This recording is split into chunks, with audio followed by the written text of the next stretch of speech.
مجھے یہ بتائیں کہ حریم شاہ کا اس دنیا میں آنے کا مقصد کیا تھا؟ بے مقصد کی زندگی ہم جیا نہیں کرتے دیکھیں، ہر ایک انسان کو اللہ نے بے مقصد پیدا نہیں کیا.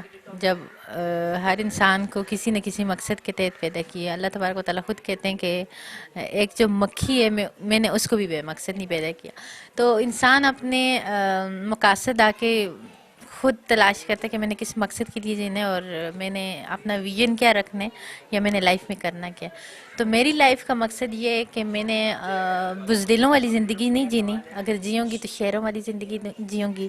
اگر جیوں گی تو میں ہمیشہ ہر ایک کا ڈٹ کے مقابلہ کروں گی ان لوگوں کا جو کہ ابلیس ہیں، جو کہ منافق ہیں، اور جو کہ قول اور فعل میں تضاد رکھتے ہیں، اور جن کی یہ سمجھ لیں کہ ڈبل پرسنالٹی ہے. اچھا، حریم شاہ اب پوری دنیا میں جو ہے مشہور ہے اور خوبصورت بھی ہے. تو آپ کے اب تک آپ کے کانوں پہ آئی لو یو کا لفظ کتنی مرتبہ پڑا ہے؟ تھینک یو سو مچ آپ کا. یہ میں آپ کی بصیرت اور بصارت کو ہی وہ کریڈٹ دوں گی، کیونکہ انسان کی اپنی روشنائی اچھی ہو، آنکھیں خوبصورت ہوں تو دکھنے والا بندہ خوبصورت ہی لگتا ہے. اگر آنکھوں میں فطور ہو یا غلاظت ہو تو کہیں بھی آپ کو خوبصورتی نظر نہیں آتی. بس کریٹر اللہ تبارک و تعالیٰ کی ذات ہے، اور الحمدللہ کہ اللہ نے پیرالائز نہیں پیدا کیا، جسم کے پورے اعضاء کمپلیٹ تھیں. الحمدللہ الحمدللہ. اور دوسرا آئی لو یو کا لفظ کتنی دفعہ گونجا ہے. ظاہر ہے آپ سے بہت سارے لوگ پیار کرتے ہیں تو آئی لو یو بولتے ہیں. اب آئی لو یو تو بہت کامن ہو گیا، اب تو ہر دوسرا تیسرا بندہ ہی بولتے ہیں. تو مجھے اس لفظ پہ بلیو ہی نہیں ہے، یقین ہی نہیں. اچھا، کبھی کسی نے آئی لو یو بولا ہو، اس کا کوئی اثر ہوا ہے کبھی زندگی میں؟ ایک ہی دفعہ ہوا تھا بس، لیکن پھر شکر الحمدللہ کہ مجھے، میں نے کہا نا، لوگوں کی اوقات بہت جلد پتہ چل جاتی ہے. لیکن اب بلیو نہیں ہے کہ نہیں، یہ آئی لو یو صرف ٹیمپریری ہوتا ہے، یا آئی لو یو صرف کسی نہ کسی مقصد کے تحت ہوتا ہے. وہ پیار ہی نہیں ہوتا. آپ جب کسی کو مطلب آپ کیا، بس چھوڑیں اس آئی لو یو کو. اچھا، کیا یہی ایم بنایا ہے کہ حریم شاہ صرف اسکینڈل کے زد میں ہوگی اور اسکینڈل بناتی جائے گی؟ دیکھیں، اسکینڈل، ہم کوئی بھی کام کریں اگر اس کو اسکینڈل کا نام دیا جائے، یا ہم کوئی بھی کام کریں تو اس کو اتنا ایگزیجریٹ کر کے لوگوں کے آگے اس کو غلط پیدا کیا جائے، تو وہ میری اپنی انٹینشن درست ہے، اور مجھے پتہ ہے کہ ٹھیک کیا ہے اور غلط کیا ہے. اگر ایک کام میں ٹھیک ویسے کر رہی ہوں، درست انٹینشنز کے ساتھ کر رہی ہوں، تو ہر ایک کے سوچنے کا، دیکھنے کا ایک منفرد انداز ہوتا ہے، بات کو لینے کا ایک منفرد انداز ہوتا ہے. میری ہمیشہ یہ کوشش ہوتی ہے کہ میں کوئی بھی کام کرتے ہوئے اخلاص نیت کے ساتھ کروں، چاہے لوگ اس کو کسی بھی وے میں لیں. تو مطلب میری انٹینشن درست ہوتی ہیں. اب لوگ اس کو جو بھی کریں یا جیسا بھی لیں تو اس سے میں کیا کر سکتی ہوں. ہم تو مطلب پوری دنیا کو تو خوش نہیں کر سکتے، یا پوری دنیا کے نظریات پہ تو نہیں چل سکتے، یا پوری دنیا کو خوش کرنے سے بہتر نہیں ہے کہ آپ اپنے رب کو خوش کرو. اور اگر آپ کو کوئی کام اچھا لگ رہا ہے تو آپ اخلاص نیت کے ساتھ کرو. کبھی آپ کا ٹارگیٹ تھا یا یہ اتفاق تھا؟ آپ اس کو ٹارگٹ بھی کہہ سکتے ہیں اور اتفاق بھی کہہ سکتے ہیں، دونوں چیزیں تھیں. ٹارگٹ اس لیے تھا کہ انہوں نے بہت زیادہ میڈیا پہ بیٹھ کے فضول قسم کی باتیں کی میرے بارے میں، جن میں کسی قسم کی کوئی صداقت نہیں تھی، سچائی نہیں تھی.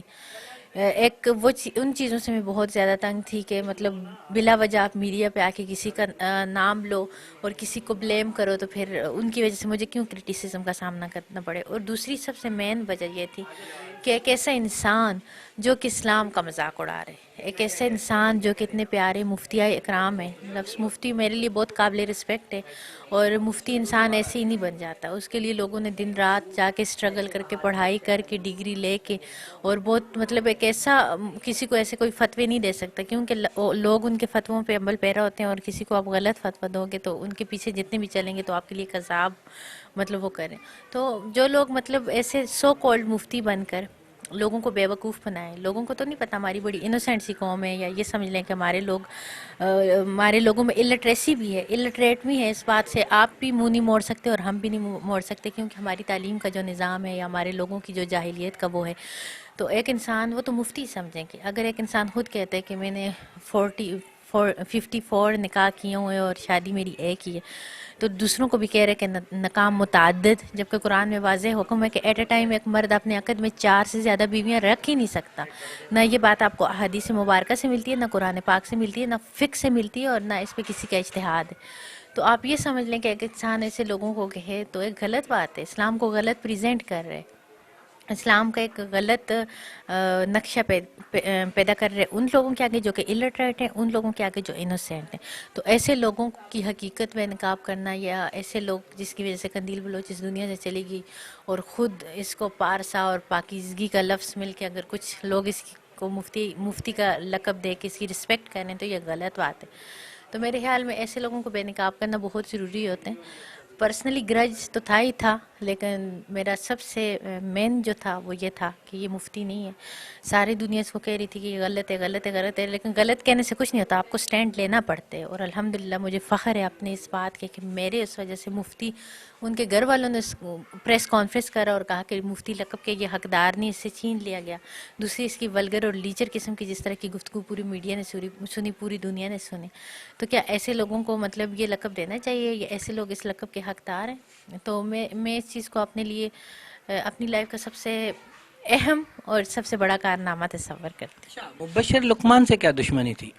مبشر لقمان سے میری دشمنی ہے، اور اس سے میں وہ نہیں کرتی کہ انہوں نے بھی مجھ پہ پہلے جھوٹ بولا کہ اس نے میرے جہاز کے اندر سے چوری کی، اور اس نیوز کو پورے پاکستان کے اندر مطلب میڈیا نے اس نیوز کو چلایا بغیر تصدیق کے.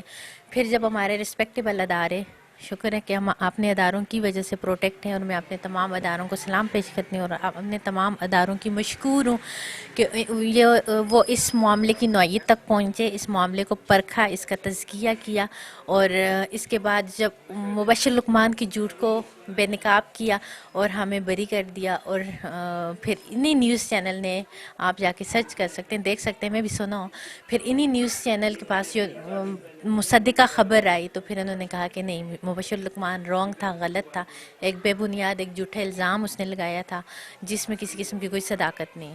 تو میں اس بات پہ مبشر لقمان کو یہ کہوں گی کہ ایک غلط الزام ان کو نہیں لگانا چاہیے تھا. انہوں نے تذلیل کرنے کی کوشش کی، لیکن اللہ جس کو رکھے تو اسے کون چکھے. اور میں اپنے رسپیکٹیبل اداروں کی کہ جو رشوت کے یا جو ان چیزوں کے وہ نہیں ہوتے، یہ نہیں دیکھتے کہ یہ ایلیٹ کلاس ہے، یہ مڈل کلاس ہے، یہ لو کلاس ہے، بلکہ انہوں نے ایک انصاف والا فیصلہ سنایا. دوسری یہ کہ مبشر لقمان نے دبئی کے اندر میں ڈیفرنٹ کمپنیز کے ساتھ جب کام کری تھی، وہاں پہ انڈین سٹارز کے ساتھ آپ کا ملنا جلنا ہوتا ہے کیونکہ آپ کہیں بھی کام کرتے ہو، تو آپ وہاں پہ انٹرنیشنل لیول کے لوگوں سے ملتے ہو، اور کسی کے ساتھ میل جول کا آپ کا مطلب یہ نہیں ہوتا کہ آپ کسی کنٹری کے ایجنٹ ہو گئے. میں پاکستان کی دھرتی میں پیدا ہوئی ہوں، اور جتنی میری ماں میرے دل میں میری ماں کی محبت ہے، اتنی اس دھرتی کی اور اس پاکستان کی محبت ہے، اور ہمیشہ رہے گی، کیونکہ ہم اس سے منہ موڑ ہی نہیں سکتے. ہماری رگوں میں، ہمارے خون میں ہم اس پاکیزہ مٹی کی وہ ہیں، تو ہم اس وطن کے ساتھ غداری کرنے کا سوچ بھی نہیں سکتے. اور اللہ نہ کرے کہ ہم وہ وقت آئے کہ ہم اپنے پاکستان کے لیے اس طرح کے کرنا مطلب کریں، یا اپنے پاکستان کے خلاف جا کے کوئی بھی کام کریں. تو مبشر لقمان نے مطلب اس چیز کو وہ کیا کہ میں باہر کی کنٹریز کے ساتھ کام کرتی ہوں، میں ایجنٹ ہوں، میں دیکھی اور میں باہر کے لوگوں کے ساتھ. اس چیز کو وہ پروو بھی نہیں کر سکے، ثابت بھی نہیں کر سکے. اور اتنا بڑا آپ الزام کسی پہ کیسے لگا سکتے، اتنا آپ کسی کو کیسے کہہ سکتے ہو کہ وہ ایجنٹ ہے، وہ یہ کتنی مطلب ایک نازک صورتحال ہے، اور یہ کتنی وہ ہے. لیکن اور بھی پھر اس نے کہا کہ مفتی کو، اسی مفتی سو کالڈ مفتی کو اس نے اپنے پروگرام کے اندر بلایا، اور اس میں انہوں نے باقاعدہ ایک بات کی. وہ یہ بات کری کہ میں ان کی منکوحہ ہوں اور ان کے ساتھ نکاح میں ہوں. مطلب اتنی غلط باتیں مجھ پہ، اور اتنی بڑی باتیں، چھوٹی سی مذاق ہوتے ہیں لیکن اتنی سینسٹیو باتیں کہ کبھی آپ مجھے ایجنٹ بتاؤ، کبھی آپ مجھے کسی کی منکوحہ بناؤ، کبھی آپ مجھ پہ کیا الزام لگاؤ، کبھی آپ مجھ پہ چوری کا الزام لگاؤ. تو یہ میرے باپ لگتے ہیں، ان کو میں چھوڑوں گی، یا ان سے میں جواب نہیں وہ کروں گی، یا ان کو میں مزہ نہیں چکھاؤں گی، یا ان کی اوقات میں دنیا کو نہیں دکھاؤں گی. ان کی اوقات کیا ہے، یہ کیا کرتے ہیں، یہ شاید آپ لوگوں کی آنکھوں سے اوجھل ہو، لیکن مجھ سے ڈکا چھپا ہوا کچھ نہیں ہے. میں بہت اچھے سے جانتی ہوں یہ کتنے پانی میں، بہت اچھے سے جانتی ہوں کہ یہ کتنے کرپٹ لوگ ہیں، کس طرح کرپشن کر کے، کس طرح وہ کر کے، کس طرح اپنی صحافت کا غلط مطلب استعمال کر کے، اور کس طرح لوگوں سے رشوت لے کر یہ لوگوں تک غلط نیوز کنوے کر کے، اور کس طرح انہوں نے کرپٹ لوگوں کو بچا کے انہوں نے ایک نام نہاد لفظ جو کمائے. تو ایسے لوگ بے نقاب ہوں گے، کیونکہ ایسے لوگ جن کی نیت کے اندر کھوٹ ہوتی ہے، خلش ہوتی ہے، وہ کبھی کامیاب نہیں ہوتے. یہ بتائیں کہ اب آنے والا ٹارگیٹ کون ہے؟ یہ تو میں کبھی نہیں بتا سکتی. کل زندہ رہنا بھی ہے یا نہیں مر جانا ہے. اگر ٹارگیٹ بتا کے آپ کسی کو ٹارگیٹ کر کے کچھ بھی کام کرو گے تو وہ جو گرجتے ہیں وہ برستے نہیں، اور جنہوں نے برسنا ہوتا ہے تو انہوں نے بہت ہی میسٹیریس وے میں رہ کے کام کرنا ہوتا ہے. پاکستان کی عوام ٹک ٹاک میرا ٹارگیٹ کوئی بھی نہیں، جو بھی غلط کرے گا اس کے ساتھ غلط ہی ہوگا، اور غلط کا انجام غلط ہی ہوتا ہے. ملک کے سیاستدان آپ کو کیسے لگتے ہیں؟ ملک کی جو سیاست ہے، جو اس وقت سیاستدان ملک چلا رہے ہیں یا اپوزیشن میں، وہ آپ کے نظر میں کیسے ہیں؟ ہوں گی کہ وہ کہتے ہیں نا، ایک شعر بھی بہت پیارا اقبال کے، آئی تھنک اگر میں بھول نہ گئی ہوں، کہ جلال بادشاہی ہو یا جمہوری تماشا ہو، جدا ہو دین سیاست سے تو رہ جاتی ہے چنگیزی. یہ شعر میں نے پڑھا ہے، لیکن اس شاعر کا مجھے نام میں درست ہوں یا نہیں ہوں، بھول گئی ہوں، لیکن ایک بہت ہی زبردست شعر ہے جو میرے اندر آ کے لگا تھا کہ وہ کئی جلال بادشاہی ہو یا جمہوری تماشا ہو، جدا ہو دین سیاست سے تو رہ جاتی ہے چنگیزی. ہم نے چنگیزیت کو پھیلانا ہی نہیں تھا، ہم نے اس نظام کو نہیں، ہم نے عمر فاروق رضی اللہ تعالیٰ عنہ والا نظام لے کے آنا تھا. اور پاکستان ایک بہت ہی وہ تھا. اگر ان کو سیاست ملی تھی تو ان کو مطلب اس عہدے کے ساتھ انصاف کرنا چاہیے تھا، اپنی کرسی کے ساتھ انصاف کرتے ہوئے اپنے امور کو خوش اسلوبی کے ساتھ سر انجام دیتے تو آج ہمارا پاکستان جو ہے، تو میرے خیال میں بہت ہی خوبصورت، پوری دنیا میں پاکستان کا ایک بہت ہی خوبصورت نقشہ پیشی ہوتا ہے. لیکن افسوس کے ساتھ کہنا جاتا ہے، نہ پاکستانی پاسپورٹ کو وہ عزت ملی، نہ پاکستانی لوگوں کو. کیونکہ میں آؤٹ آف کنٹری جاتی رہتی ہوں، آپ جب کسی بھی اس میں جاتے ہو، وہاں پہ جب لوگوں کا بیہیو دیکھتے ہو تو پھر آپ کو جا کے تھوڑا سا وہ ہوتا ہے کہ ہاں یہ کتنا وہ ہو رہا ہے. لیکن اگر ہمارے بالکل یہ ساری کی سارے چیزوں کے حقدار پاکستانی اقوام سے زیادہ ہمارے سیاستدان، وہ نہ پاکستانی کرنسی کو اوپر لے کے جا سکے، نہ پاکستانی پاسپورٹ کو عزت دلا سکے، نہ پاکستانی لوگوں کو وہ کر سکے. انہوں نے کیا کیا ہے ملک کے لیے، وطن کے لیے. تو عمران خان سے بہت امیدیں ہیں، اب دیکھیں لیٹ سی، ابھی تک کچھ ہوا نہیں، اب اس کے بعد کیا ہوتا ہے وہ تو وقت آنے پہ پتہ چلے گا. اگر آپ کو چانس ملتا ہے باہر کے پاسپورٹ کا اور باہر کی نیشنلٹی ملتی ہے تو آپ ترجیح اس کو دیں گی یا اپنے ملک کو ترجیح دیں گی؟ میں اپنے وطن کو ترجیح دوں گی، صرف اس لیے نہیں کیونکہ یہ ایک فطری سا عمل ہے کہ آپ جس مٹی پہ پیدا ہوتے ہو تو آپ اس سے بہت ہی زیادہ محبت رکھتے ہو، آپ کو اس سے بہت ہی زیادہ انسیت ہوتی ہے. تو پاکستان کا کہیں بھی گئی، چاہے میں کسی بھی کنٹری میں جاؤں یا کسی بھی کنٹری میں رہ کے کام کروں، ظاہر سی بات ہے میں باہر ڈفرینٹ، جیسے پاکستان کی سے باہر جا کے کام کرتے تھے اور باہر جا کے ہمارے ایونٹس ہوتے ہیں، انوگریشن ہوتے ہیں، بہت سارا کچھ ہوتا ہے، لیکن ہم پاکستان کی ہی فلاح و بہبود کے لیے پاکستان کام کریں گے اور ہم پاکستان ہی کا نام روشن کریں گے. میں نے اپنا فرض نبھانا ہے، چاہے کوئی نبھاتا ہے یا نہیں، لیکن میں نے اپنے وطن کا بول بالا کرنا ہے، اور میں نے کچھ بھی کرنا ہے تو اپنے وطن کے لیے کرنا ہے، اپنے وطن کے لوگوں کے لیے کرنا ہے. جتنی میری رسپانسبلٹی ہے، جتنی میری حیثیت ہے، جتنی میری اوقات ہے، اتنا میں کروں گی، لیکن اپنے وطن کے لیے کروں گی، چاہے میں کسی بھی کنٹری میں رہ کے کروں یا کسی بھی کنٹری کے اندر مجھے چانس ملے تو کچھ بھی. لیکن میں انشاءاللہ اپنے پاکستان ہی کے ساتھ مخلص رہوں گی اور میں اپنے پاکستان ہی کا نام روشن کروں گی. آپ کو نام ٹک ٹاک نے دیا ہے، اب جو ٹک ٹاک پہ ٹک ٹاکر آ رہے ہیں ان کو کیا میسیج دو گی کہ وہ ایسے فضول سی جو ہے وہ ٹک ٹاک بناتے ہیں؟ کوئی ایک لائن ہونی چاہیے، ایک گائیڈ ہونی چاہیے. بالکل دو ہی باتیں کروں گی اور بہت مختصر باتیں کروں گی. ایک یہ کہ اسراف سے بچیں. مطلب اسراف کیا کہ ہم ٹک ٹاک کے لیے جگہوں کا تعین کرنا، ڈریس کا تعین کرنا، فضولیات میں پڑھ کے مطلب وہ کرنا کہ ہم وہ کریں. آپ بالکل ایک تو یہ اسراف سے بچو، اور دوسرا جان بہت قیمتی ہے، اللہ تبارک و تعالیٰ کی امانت ہے. آپ کوئی ریلوں کے آگے بناتے ہیں اور کوئی پسٹل کے ساتھ بناتے ہیں اپنی زندگی کا مذاق، ان کو نہیں پتہ چلتا، لیکن کتنی ہی لوگ جان سے ہاتھ دھو بیٹھے ہیں. تو ڈینجرس کام نہ کریں، ایسے کام جو ڈینجرس ہوں، جو آپ کی جان کے لیے نقصان ہوں، ایسے کام نہ کریں اور اسراف نہ کریں اور کسی کی دل آزاری نہ کریں. آج کل آپ سندھ میں کام کر رہی ہیں، سندھ کیسا لگا آپ کو اور سندھی لوگ کیسے لگے؟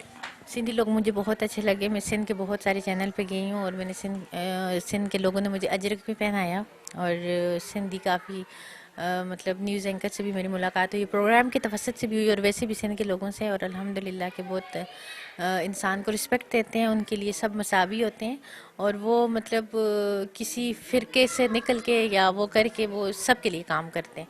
تو ان کو یہ نہیں ہوتا کہ یہ سندھی ہے یا یہ پنجابی ہے یا یہ کچھ ہے. سب سے بیسٹ ان کا جو ہے کہ وہ لوگوں کو اتنے اجرک بناتے ہیں، اور کسی کو اجرک بنانے کا مطلب یہ ہوتا ہے کہ آپ کسی کو بہت زیادہ عزت دے رہے ہو. تو وہ ان کے اندر سیاست نہیں ہے. تو میں سندھ کے اس چیز کو اپریشیٹ کرتی ہوں، انکریج کرتی ہوں، اور میں سندھ کے لوگوں کو آئی لو یو سندھ والوں. آخری عوام کے لیے، ٹک ٹاکرز کے لیے پیغام؟ ٹک ٹاکرز کے لیے یہی پیغام ہے کہ اسٹرگل کریں، ایفرٹ کریں، اور اللہ تبارک و تعالیٰ آپ سب کو کامیاب کرے، اور بس دوسروں کی دل آزاری نہ کریں. اگر انٹینشن درست ہیں تو کامیابی ضرور ملے گی، انشاءاللہ ملے گی.